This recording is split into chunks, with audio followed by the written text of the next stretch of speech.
자, 이제 이 시간에 하나님의 말씀 같이 보도록 하겠습니다.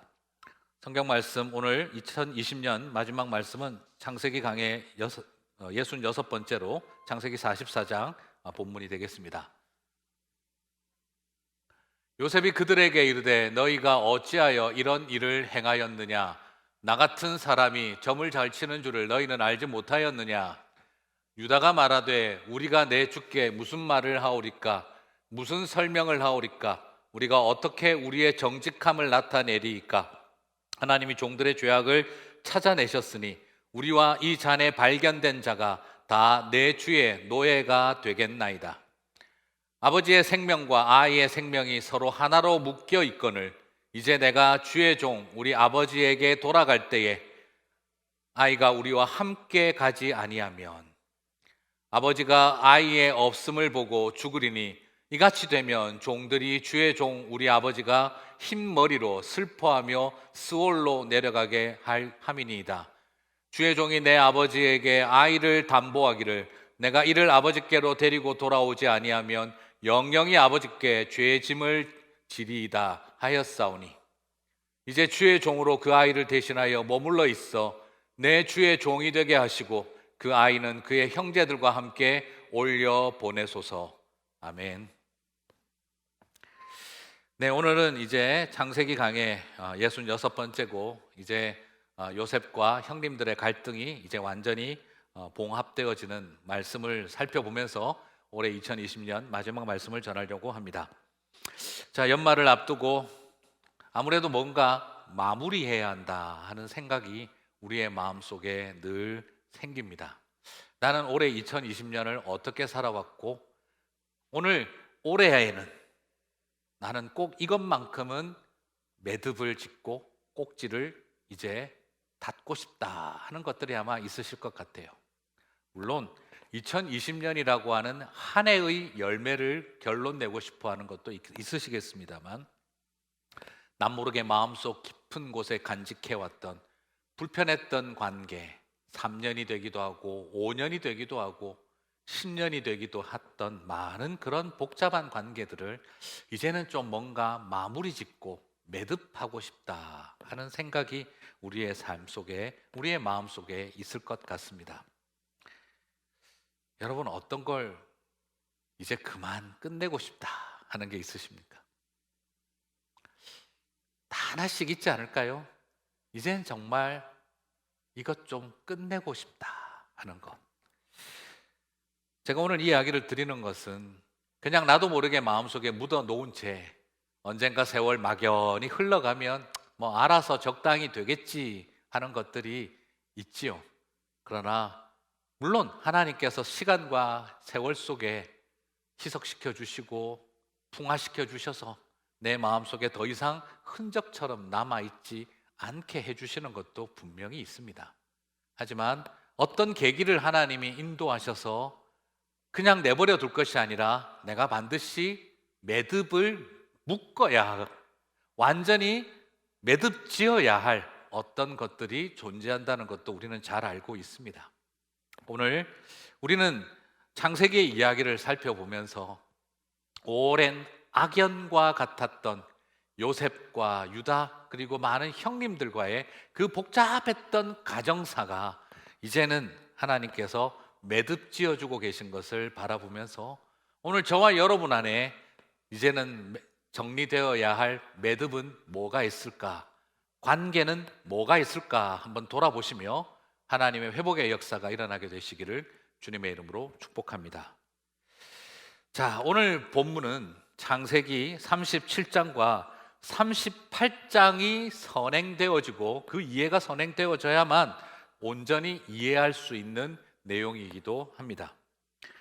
누구보다도 참 엄청난 일이었죠. 형님들이 동생을 요셉을 노예로 팔아치우는 일이 37장에 있었고 38장에는 그 동생 요셉을 팔아치우는 일을 주도했던 유다가 이방인에게 가서 이방 여인과 결혼하고 아들 둘을 잃어버리고 그리고 나중에 이방 여인이었던 며느리와 사이에서 또 아이들을 낳는 그 엄청난 비극적인 일들이 일어나는 일을 우리가 보았습니다. 그 경험을 이해해야만 오늘 우리가 44장에 왜 이런 상황이 왔는지를 좀 더 클리어하게 이해할 수 있습니다. 형님들을 하나님이 바로 세우는 일을 하고 계신 거죠. 지난 이 사건 이후 37장 사건 이후에 요셉은 노예로 팔려가고, 그리고 그 이후에 억울하게 감옥에 갇히는 두 번의 경험을 하게 되어지죠.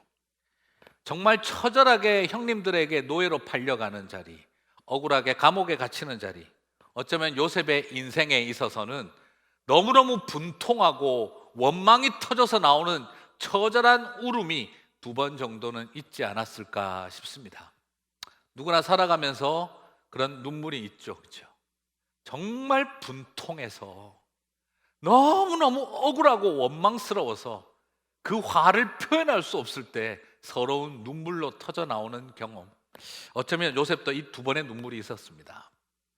그러나 하나님께서는 이 요셉에게 그 억울한 일, 흘렸던 두 번의 눈물을 또 다른 방법으로 회복시키고 계시죠. 이제는 기쁘고 감격하고 그리워서 흘린, 억울하고 분통해서 흘리는 눈물이 아니라 감사하고 기뻐서 흘리는 눈물이 두 번은 나와야 될 것 같고, 요셉을 노예로 팔고 억울하게 감옥에 갇히는 경험을 하게 했던 형님들도 어쩌면 노예로 팔려갈 경험과 억울하게 감옥에 갇히는 경험들을 하고 나면 이들 사이에 뭔가 모를 회복이 있을 것 같다는 생각이 들기도 합니다. 말 그대로 형님들에게 그런 일이 일어납니다. 형님들도 똑같이 그들이 일어납니다. 형님들을 바로 세우는 과정 속에 그들은 억울하게 간첩으로 몰려 감옥에 갇히기도 합니다. 이제 남은 일은 노예가 되는 이야기를 들어봐야 될 상황이 남았겠죠.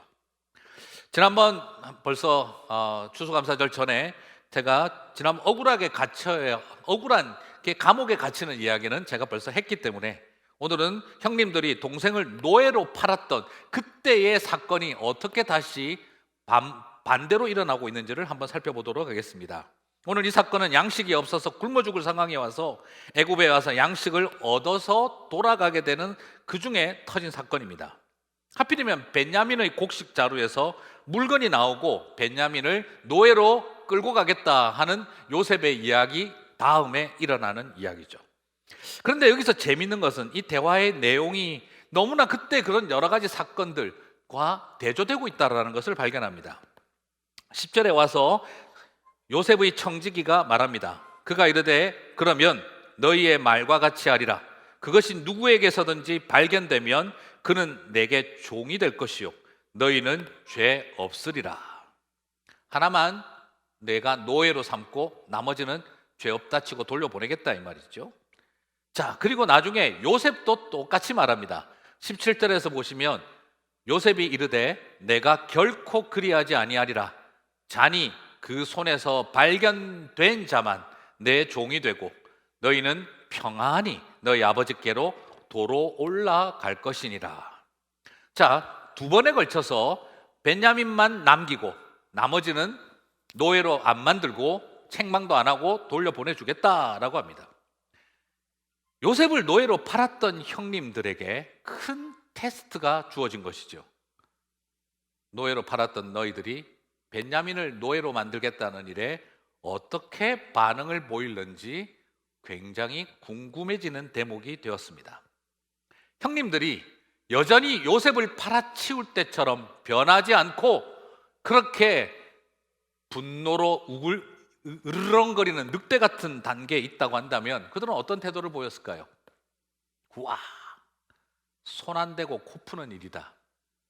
라헬의 아들들인 요셉은 우리 손으로 팔아치웠지만 벤야민은 어쩔 수 없이 지은 죄로 팔려가는구나.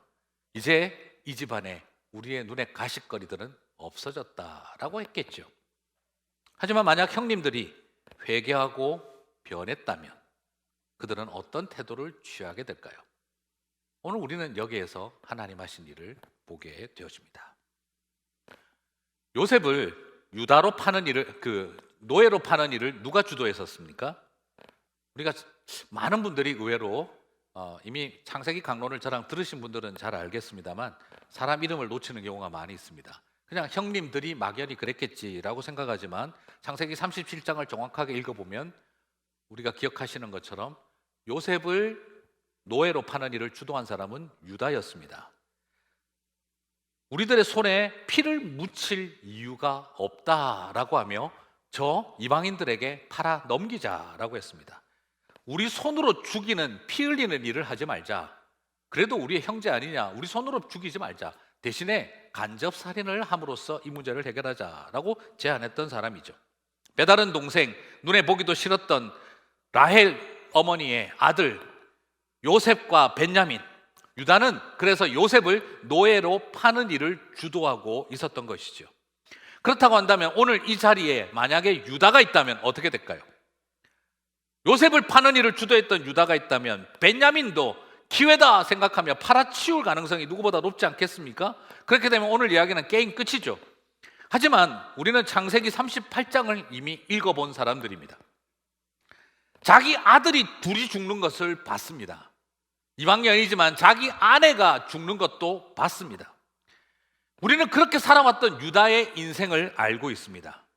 그 엄청난 일, 아들이 죄로 인해서 둘이나 죽고 그리고 자신의 아내가 죽는 모습을 지켜봤던 유다라고 한다면 아들 둘 죽는 애비의 심정이 뭔지, 사랑하는 여인을 떠나보내어야 하는 남편의 심정이 뭔지 누구보다 잘 알았겠죠. 그렇다면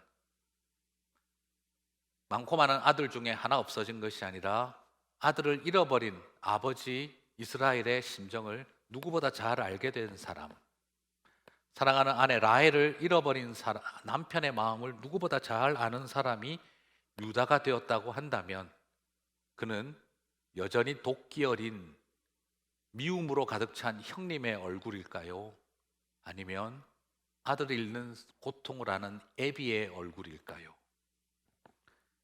저는 분명히 유다가 38장과 같은 고통의 세월을 겪으면서 하나님이 그를 만지셨다고 믿습니다.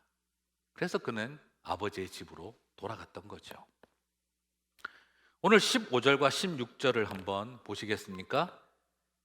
15절에서는 요셉이 이르며 16절에서는 유다가 말하되 하며 창세기 37장에서 노예로 요셉을 팔던 상황처럼 지금 창세기 44장은 벤야민을 노예로 삼는 문제를 놓고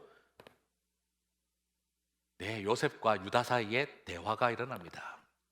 참 하나님은 아주 의도적으로 이 사건들을 창세기에서 배열을 하고 있습니다.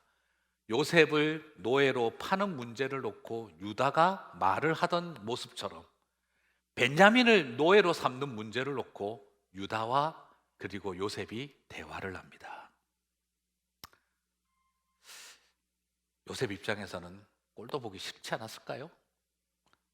유다의 목소리를 듣는 것조차 경기나지 않았을까요? 우리의 형제요 골육이 아니냐, 우리 손에 피를 묻힌들 뭐가 유익하리야, 이방 사람에게 팔아버리자. 그 목소리는 어쩌면 요셉의 평생의 가슴 속에 트라우마처럼 남았을 형님의 목소리입니다. 절대 못 잊을 것 같아요. 자다가도 그 소리 듣고 몇 번이나 깼을런지 모르겠습니다. 그런 유다와 오늘 얼굴 쳐다보고 대화를 하고 있습니다. 그러나 놀랍게도 오늘 이 대화 속에 우리는 변화된 유다를 봅니다. 더 이상 요셉을 팔아치우던 유다가 아닙니다. 과거에 나서서 자신을 죽이려고 하고 자신을 노예로 팔려고 했던 형님 유다가 아니었습니까? 그런데 자기를 위해서, 자기들의 분노를 위해서, 그리고 자기 속에 있는 그 이기심을 위해서 동생 하나쯤 죽이는 일을 눈 하나 깜짝하지 않았던 그 형님이었습니다. 그럼에도 불구하고 요셉은 지난 세월 유다 형님에게 받았던 상처와 그 지독했던 말에 대한 트라우마보다 하나님이 하신 구원 역사라는 것을 그는 지난 세월 동안 지켜봤습니다. 그래서 감옥에 갇히면서도 하나님을 바라보았습니다. 그래서 그는 그 상황을 통해 하나님의 은혜로 여기까지 왔다는 걸 알고 있습니다. 그러나 요셉도 궁금하지 않았겠습니까? 그래, 하나님이 피해자인 나를 이렇게 빚어오셨다는 것을 나는 믿는다. 하지만 이렇게 나를 고통스럽게 팔았던 저 가해자들은 어떻게 됐을까? 특별히 그 유다 형님은 어떻게 됐을까? 그는 정말 변했을까? 여전히 똑같은 그 모습일까? 더 지독하고 더 잔인한 사람으로 변했을까? 얼마나 궁금했을까요? 그런데 오늘 보니 그 유다 형님이 변한 것입니다. 나 하나쯤 죽이는 일, 팔아치우는 일, 별것 아니고 우리가 살자 하던 바로 그 유다 형님이, 우리가 잘 살기 위해서는 저 라헬 집안은 다 없어져야 된다 하던 바로 그 형님이 철저하게 16절에서 그는 전혀 다른 모습을 보여주고 있습니다. 유다가 말하되 우리가 내 주께 무슨 말을 하오리까? 무슨 설명을 하오리까? 우리가 어떻게 우리의 정직함을 나타내리까?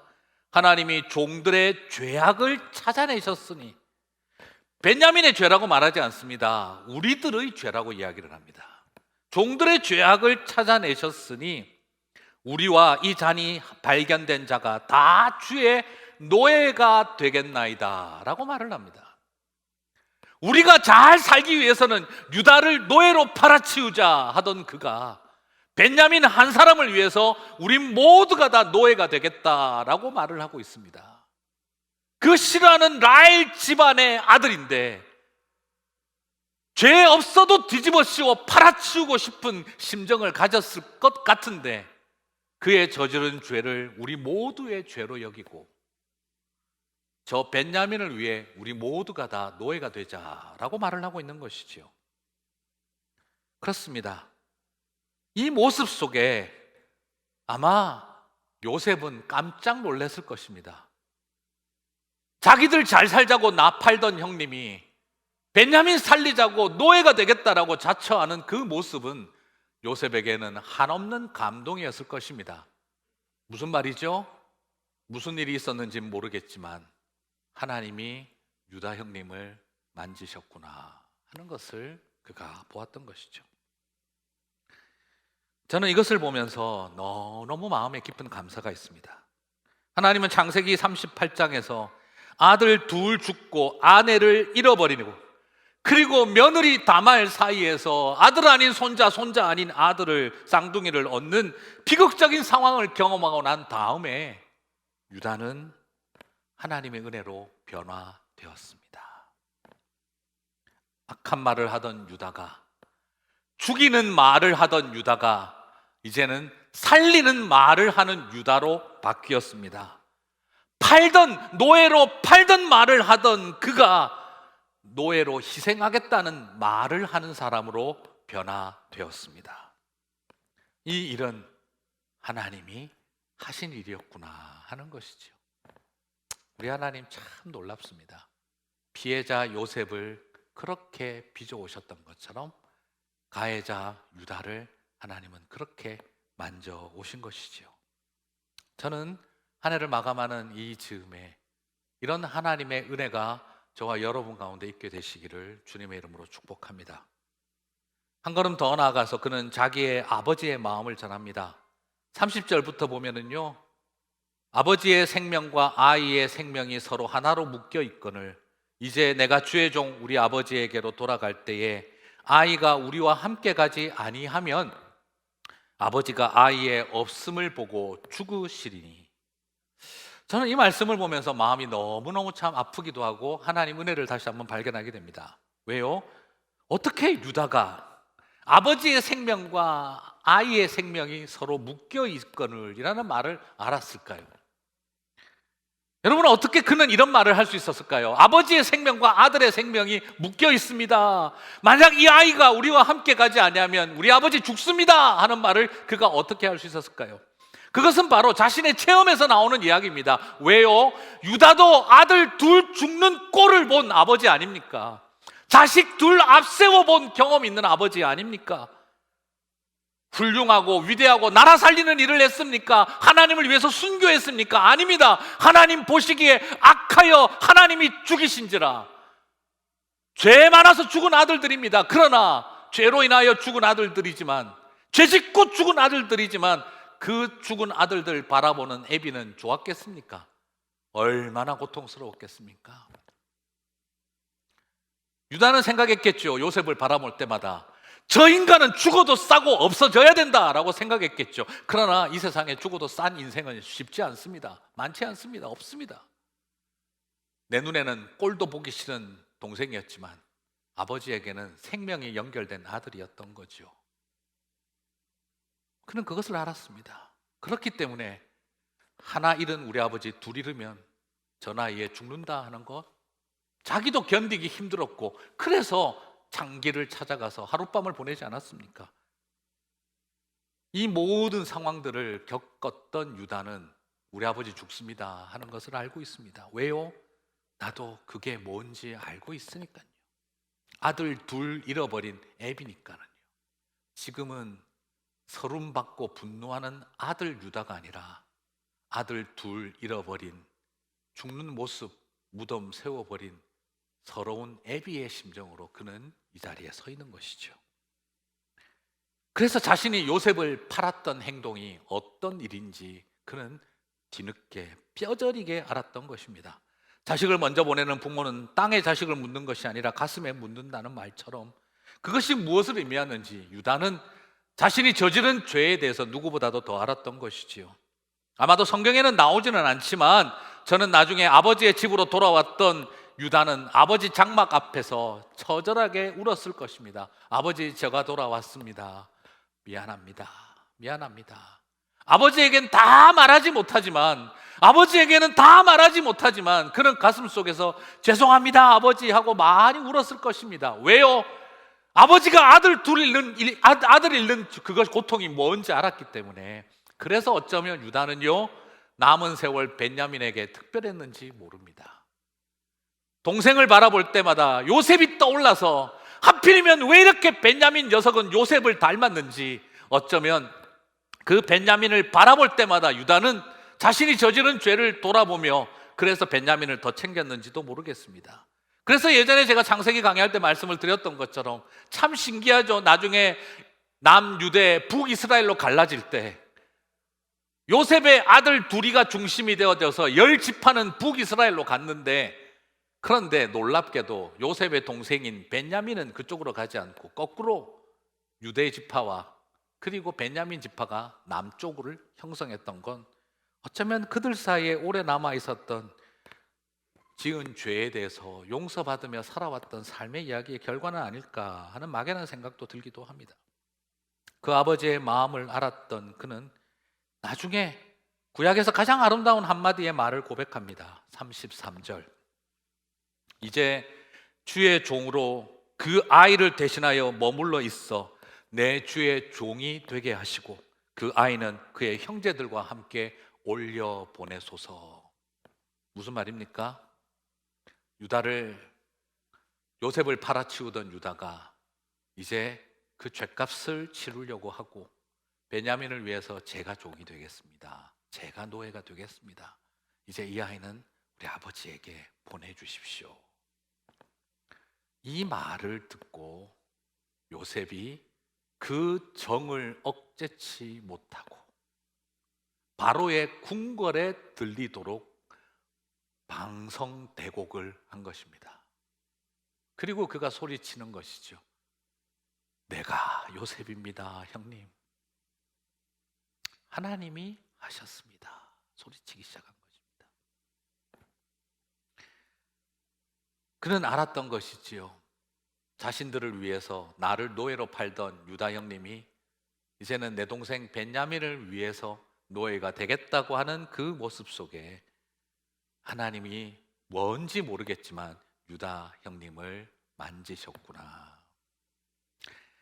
사랑하는 성도 여러분, 슬픔 때문에 그가 울었던 것도 아니고 막연하게 형님들 만나서 울음이 터진 것도 아니라 무엇입니까? 하나님의 구원 역사를 보았기 때문입니다. 하나님의 치유를 보았기 때문입니다. 피해자인 나를 바꾸어 놓으신 하나님은 저 가해자인 유다 형님을 변화시켜 놓았구나 하는 것을 보았던 것입니다. 그 화해가, 그 레컨실리에이션이 그 자리에 일어나는 모습을 바라보면서 가슴속에 숨어 있었던, 마음속 깊은 곳에 있었던 슬픔과 아직도 해결되지 않았던 요셉의 분노, 과연 그들이 변했을까 하는 의심이 오늘 이 순간 다 터져 나오면서 그 모든 것이 감격의 눈물로 나타나게 된 것이죠. 오 하나님, 우리의 비극적인 가정사를 하나님 당신은 구원 역사로 바꾸어 놓으신 줄 믿습니다 하는 그 고백을 터뜨렸던 것입니다. 사랑하는 성도 여러분, 오늘 저는 이 아름다운 역사가 2020년 올 한 해가 가기 전에 저와 여러분 가운데 있게 되시기를 주님의 이름으로 축복합니다. 죄와 상처를 넘어 이제 상처 입은 치유자의 모습으로 유다가 섰습니다. 그래서 누구보다 베냐민을 죄값을 갚는 심정으로 돌아보았던 그에게 이제 아버지를 미워하던 그 아들이 이제는 아버지를 이해하는 아들 아버지가 되었습니다. 노예로 팔던 그가 노예가 되겠다고 하고 있습니다. 노예로 팔던 이가 노예가 되겠다고 할 때 하나님의 구원과 회복이 피해자 요셉에게 임하였던 것을 바라봅니다. 오늘 이 역사가 저와 여러분 가운데 있게 되시기를 바랍니다. 예전에 영화 미션에 보면은요, 멘도사 신부라고 있었죠. 그 멘도사는 노예 상인이었죠. 남미 인디오들을 노예로 잡아 파는 가장 잔인한 노예 장수였습니다. 그가 나중에 사형당할 판이 되어지고 난 다음 그 인디오들을 위해서 선교사로 수고하던 그 선교사님 따라 이구아수 폭포를 기어 올라가고 자신이 노예의 갑옷을 가지고 있었던 갑옷과 칼을 가지고 와서 섰을 때 그 인디오의 사람들이 달려와서 그를 바라보고 죽이려고 칼을 들었다가 그가 그 이구아수 폭포를, 그 무거운 쇳덩어리 노예 장수의 그 갑옷과 칼을 들고 올라온 걸 바라보면서 그들은 바라보며 하나님의 이름을 찬미하고 그 밧줄을 끊어줍니다. 그 밧줄이 떨어져 나아갈 때 그 멘도사는 그들 앞에 무릎 꿇고 하나님의 치유와 용서 앞에 엎드리고 감격의 눈물을 쏟던 장면이 기억납니다. 오늘 저와 여러분 안에 이런 치유와 회복이 있게 되시기를 주님의 이름으로 축복합니다. 몇 년 동안 돌아보매 내 가슴 속에 그 멘도사 신부가 메고 올라왔던 이구아수 폭포를 올라가던 그 무거운 갑옷 덩어리들이 있지는 않는지요? 잘라버리시게 되기를 바랍니다. 아니, 잘라 주실 것입니다. 말씀을 맺겠습니다. 유다는 아들을 잃는 일을 통해 회개만이 죽음의 역사를 생명의 역사로 바꾸는 것을 보았습니다. 그리고 이를 통해 아버지의 마음을 알게 되고 그 결과 아비 야곱의 마음을 통해 아들을 주신 하나님 아버지의 마음을 알게 됩니다. 아들 둘 죽는 모습을 본 애비인 유다는 이제 하나님께서 며느리 사이에서 아들을 얻은 이런 유다를, 자기 동생을 노예로 팔아치웠던 이런 유다를 나중에 야곱이 축복 기도하며 너는 이스라엘의 찬송이 될지니라 라고 기도합니다. 그리고 그 유다 며느리 다말 사이에 태어난 세라를 통해 하나님은 메시아 다윗의 가문이 시작되게 하고 예수님이 태어나게 합니다. 그렇습니다. 아마 우리 같아서는 요셉의 집안에서 메시아가 태어나지 않을까요? 요셉의 집안에서 다윗 같은 사람이 나와야 되지 않을까요? 상식적으로 생각 한번 해보세요. 요셉의 집안 같은 데서 다윗이 나오고 메시아가 나와야 되지 않겠습니까? 그런데 요셉의 집안에서는요, 나라 망하게 할 북이스라엘의 역사가 시작됩니다. 근데 놀랍게도 이런 유다 집안에서,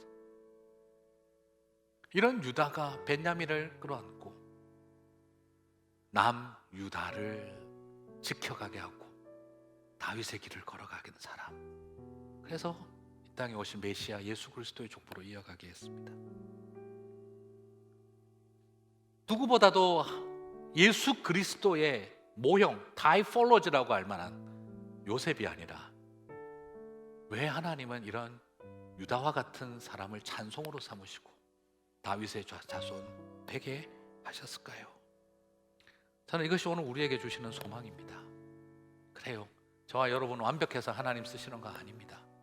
올 연말에 우리가 지난 세월 몇 년, 10년, 20년 가슴속에 묻혀있는 그 삶에 매듭 지어야 할 것들을 회개로 하나님 앞에 나아갈 때 요셉이 바로의 궁궐을 흔들 만큼 울게 만들 치유의 역사가 일어나게 하실 줄 믿습니다. 여러분, 창세기 38장 유다에게서는 찢어버리고 싶을 인생의 한 페이지입니다. 그러나 그 38장 덕택에 우리는 오늘 이 창세기 44장에 왜 유다가 이렇게 요셉 앞에서 말하고 있는지를 이해할 수 있게 되었습니다. 저는 믿습니다. 여러분의 인생의 가장 비극적인 찢어버리고 싶은 창세기 38장 같은 인생의 한 페이지가 여러분의 삶에서 창세기 44장 같은 페이지가 되게 하는 통로가 될 줄 믿습니다. 오늘 믿음으로 고백하시게 되기를 바랍니다. 그래서 저와 여러분을 이스라엘의 찬송이 되게 하고 나는 너를 통해 여자의 후손을 꿈꾸노라 하시는 하나님의 이야기가 이루어지게 하실 줄 믿습니다. 부끄러운 우리를 통해 역사하시는 하나님을 바라보고 한 해를 마감하고 새해를 준비하는 저와 여러분 되시기를 주님의 이름으로 축복합니다. 우리 주신 말씀 붙들고 다 함께 기도했으면 좋겠습니다.